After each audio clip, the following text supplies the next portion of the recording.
భారతీయ సనాతన ధర్మంలో ఆలయ ఆచారాలు కేవలం నియమాలు కాదు, అవి ఆధ్యాత్మిక సందేశాలను మోసుకొచ్చే సంప్రదాయాలు.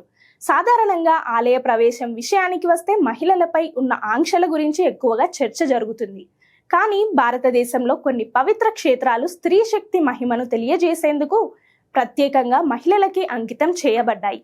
కేరళలోని అట్టుకల్ భగవతి ఆలయంలో జరిగే అట్టుకల్ పొంగల్ సమయంలో లక్షలాది మహిళలు ఒకే భావంతో దేవిని ఆరాధిస్తారు. అక్కడ స్త్రీ శక్తి సమిష్టి యజ్ఞంగా వెలుగుతుంది. అలాగే చక్కులతో కావు దేవి ఆలయంలో నారీ పూజ ద్వారా మహిళలను దేవతలుగా గౌరవించే విశిష్ట సాంప్రదాయం కొనసాగుతోంది. పుష్కర్ బ్రహ్మ దేవాలయంలో పురాణ కథల ఆధారంగా కొన్ని ఆచారాలకు వివాహిత పురుషులకు పరిమితులు ఉన్నాయి. అస్సాంలోని కామాఖ్య ఆలయం స్త్రీ సృష్టి శక్తిని పవిత్రంగా భావించే మహాక్షేత్రం. ఇలాంటి సాంప్రదాయాలు వివక్ష కాదు, శక్తి తత్వాన్ని గుర్తు చేసే దైవ సందేశం.